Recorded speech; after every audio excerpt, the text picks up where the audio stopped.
یزید کا تذکرہ، اس لیے کہ پہلے کسی تقریر میں عرض کیا تھا کہ ہم قطعاً یہ تسلیم کرنے کے لیے تیار نہیں ہے کہ آپ تقریروں میں صرف یزید کہیں، آپ تقریروں میں صرف یزید کا نام لیں۔ اگر ہم یہ کہتے ہیں حسین ابن علی تو آپ بھی نام لیجئے یزید ابن معاویہ، لوگوں کو معلوم تو ہو کس کا بیٹا تھا، کس شجرے سے گزر کر آئی ہے یہ خباثت، کس نے تیار کیا ہے یہ ذہن۔ اس لیے کہ جب تک بچوں کو شجرے نہیں معلوم ہوں گے تب تک ذہنوں میں غلط فہمی بنی رہے گی۔ اسی لیے ہم جب نام لیتے ہیں تو یزید بن معاویہ، معاویہ ابو سفیان کا بیٹا، حسین علی کا لال، علی ابو طالب کا بیٹا۔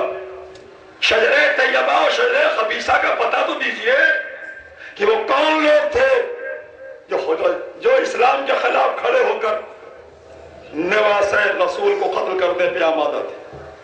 ابھی کسی نے میں عرض کیا تھا کہ فاطمہ زہرا پہ کوئی جھوٹے مسلمانوں نے جلتا ہوا دروازہ گرا دیا، لیکن تاریخ خطا نہیں بتا پائی کہ فاطمہ کی خطا کیا تھی۔ رسول کی اکلوتی بیٹی تھی، اس کے گھر میں آگ لگا دیا، کسی غیر مسلم نے نہیں لگایا، مسلمان نے لگایا۔ حضرت علی کو 19 رمضان کی صبح کو زہر آلود سے ضربت لگی، کسی غیر مسلم نے نہیں لگایا، مسلمان نے لگایا جس کا نام تھا عبد الرحمن بن ملجم۔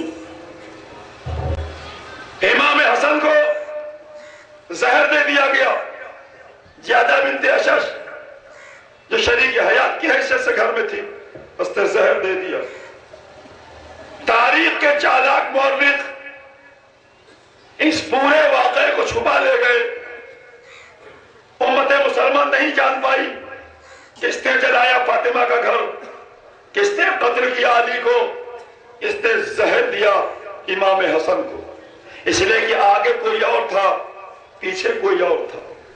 لیکن جب امام حسین نے کربلا کی سرزمین پر یزید کو روکا کہ بس اب رک جا، اب میں تجھے چھپنے نہیں دوں گا، شہروں میں قتل کر کے میرے ماں باپ بھائی کو تو گلیوں میں چھپ گیا، اب میں اسی لیے میدان میں اترا ہوں کہ تمہیں جانے نہیں دوں گا، کربلا کی سرزمین پہ تجھے دنیا کے حوالے کر دوں گا کہ اصل مجرم کون تھا، آؤ اس سے پوچھو اور اس کے شجرے کو دیکھو۔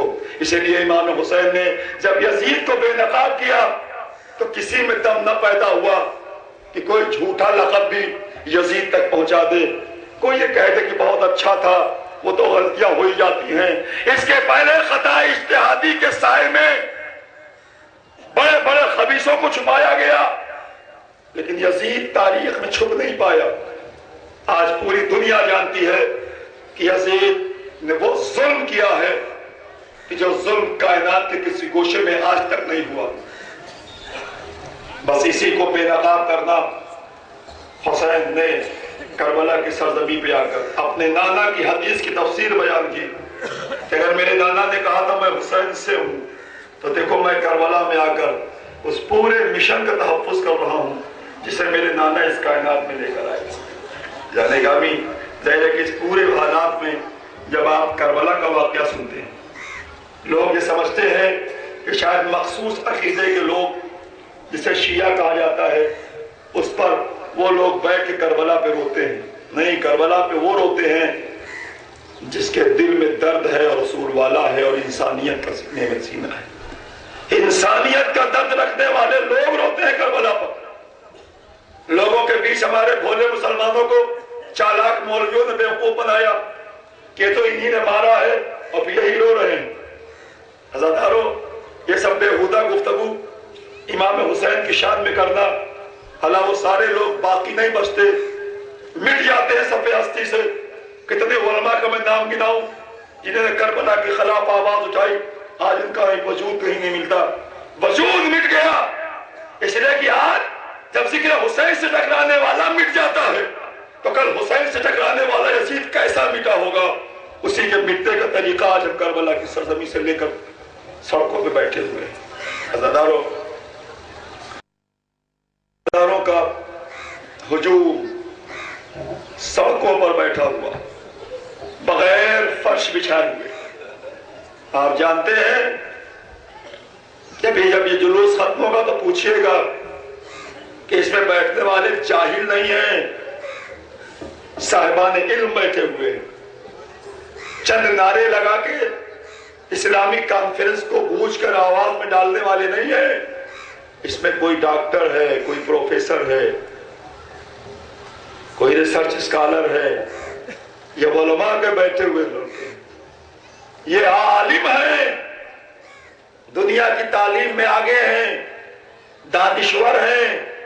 اور آج دانشور بیٹھا کہاں ہے جس کے جسم و لباس میں کبھی دھول نہ لگی، لیکن آج وہی ہمارا بھائی، ہمارا چچا، ہمارا ماموں جو صاف ستھرے بستروں پہ بیٹھتے رہے، آج وہ بغیر کہے ہوئے سڑکوں کی گندگی میں بیٹھ گئے. کیوں؟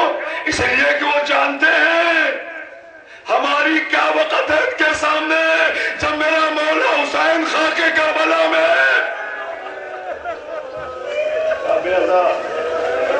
ہماری کیا حیثیت ہے، ہم کیا وقت رکھتے ہیں. ہماری وقت اگر ہے تو اس لیے کہ ہم حسین والے ہیں، ہماری کوئی حیثیت ہے تو اس لیے کہ ہم کربلا والوں کا غم مناتے ہیں. تو آپ نے طے کر لیا نا، اعمال آپ نے کیا. شیٹ، بوند، گندگی، پتے، گھاس، کسی نے نہیں کہا کہ میں نہیں کر سکتا، میرا لباس گندا ہو جائے گا. سب لپٹے رہے اسی گھاس میں، اپنے رخسار کو رکھے رہے زمین پر. یہ سب ہم کبھی نہیں کرتے، لیکن کرتے ہیں تو روز عاشور. دادارو، آج جمعہ کا دن ہے، آج جمعہ کا دن ہے. آج ہی کا دن تھا جب روز عاشور کربلا میں حسین کی کائنات لٹ رہی تھی. آج وہ دن بھی ہے، آج وہ تاریخ بھی ہے. اصل عاشور کی نقل کرنے آپ یہاں بیٹھے ہیں.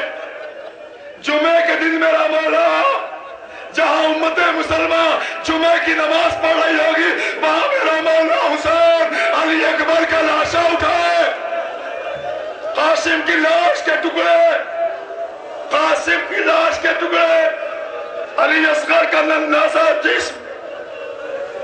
اے عزادارو، کہہ دو دنیا والوں سے کہ آج اگر حق باقی ہے تو انہی عزاداروں کے گرتے ہوئے آنسوؤں کے سائے میں، آج اگر اسلام کی پاکیزگی باقی ہے تو انہی رونے والوں کے آنسوؤں کے صدقے میں. اور باب ازا بات تمام ہو گئی. آج ہی کا دن تھا کہ جب لوگ جمعے کی تیاریاں کر رہے ہوں گے، حسین خاک کربلا پہ تیمم کر رہا تھا، اور ایک ایسا صحابی جو امام کی بارگاہ میں ہاتھ جوڑے کھڑا تھا، مولا زوال ہو چکا، ہم جمعہ نہیں پڑھ سکتے، سفر میں ہے، تیروں کی بارش ہو رہی ہے، مولا ظہر کی نماز پڑھا دیجئے. امام نے کہا، اے سعید، تیروں کی بارش میں نماز. بس ادارو، اس وقت وہی وقت بھی ہے قریب قریب، اور ہم غم حسین میں بیٹھے ہوئے. اے سعید، اس وقت نماز تیروں کی بارش میں الگ الگ پڑھ لیتے لوگ خیموں میں جا کر. نہیں، سعید نے ایسی تمنا کی، مولا آپ نماز پڑھائیے. کیسے پڑھوں؟ دشمنوں کا آتا ہوا تیر، سجدے کیسے ہوں گے، رکوع کیسے ہوں گے؟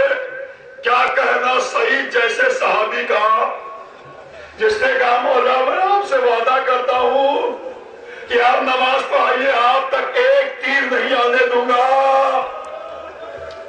باب ازا سعید کے نکلے ہوئے جملے، اللہ نے آبرو بچا لی.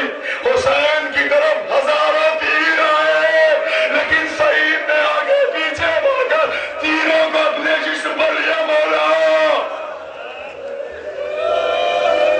جب ایسی نمازیں ادا ہوتی ہیں تب عبادت گزار اس نماز کو دیکھ کر نمازی بنتا.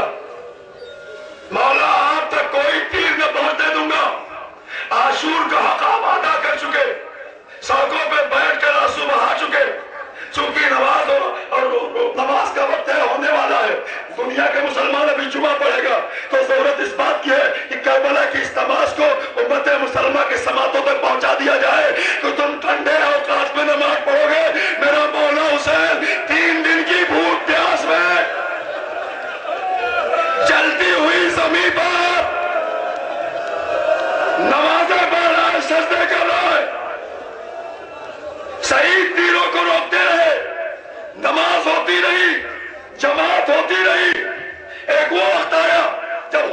نماز تمام کی، جیسے ہی سلام پھیرا ویسے ہی سعید لڑکھڑا کے زمین پر گرے، زمین پہ گرنا تھا، حسین بے چین ہو گئے، مصلح چھوڑا، زمین کے مصلح سے اٹھے، سعید کے پاس ہے، سعید کا زانو اپنے اوپر رکھا، نادارو جناب سعید زخموں سے چور، تیروں کی بارش ہوئی ہے، امام کو نماز پڑھوا رہے تھے، سر سعید اٹھایا، اٹھا کر حسین نے اپنے زانو پر رکھا، زانو پر رکھ کر حسین افدیدہ ہوئے، سعید کا چہرہ دیکھا، پتھرائی ہوئی نگاہیں، بولنے کی قوت کو سمیٹنے کی کوشش کہ مولا سے کچھ پوچھ تو لوں، اے سعید تیرا آخری وقت ہے، ہاں مولا، جب اس سے سمیٹی گفتگو، قوت سمیٹی، پتھرائی ہوئی نگاہوں سے حسین کی زیارت کی، اور زیارت کرتے کرتے لڑکھڑائی زبان سے تاریخ کربلا لکھنے والوں نے بس یہی جملہ لکھا ہے، اس جملے میں کوئی فرق نہیں ہے، مقتل کی کتابوں نے یہی جملہ لکھا ہے کہ جب سعید نے لڑکھڑاتی زبان سے ایک جملہ نکلا، سانپ نے دامن میں تاریخ نے جگہ دی، جناب سعید نے کہا زخمی ہے، خون میں ڈوبا ہوا ہے، عنقریب دم توڑنے والا ہے، سعید نے کہا مولا کیا حق وفا ادا ہو گیا، حسین نے گریہ کیا، اے سعید خدا تمہیں نماز گزاروں میں شمار کرے، اے کربلا کے شہداء، ان عزاداروں کا سلام، اے امام وقت آپ کی بارگاہ میں یہ عزادار پرسا پیش کر رہے ہیں، ماتم حسین۔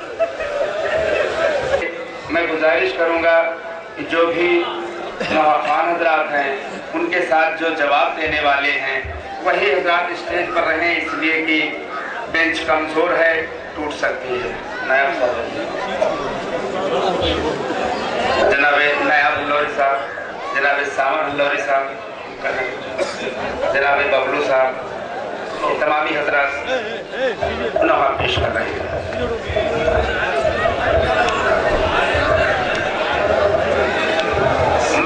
گزارش کروں گا آپ تمامی حضرات سے، خاص کر زنجیر کا ماتم کرنے والے، برائے مہربانی آپ حضرات کو، آپ کو واسطہ ہے مولا کا کہ جب دونوں نوحے ختم ہو جائیں گے اس کے بعد ہی زنجیر کا ماتم شروع ہوگا۔ سعید سعید جگہ دے دیئے، ذوالجناح کو جانے دیجئے جی، 15 منٹ۔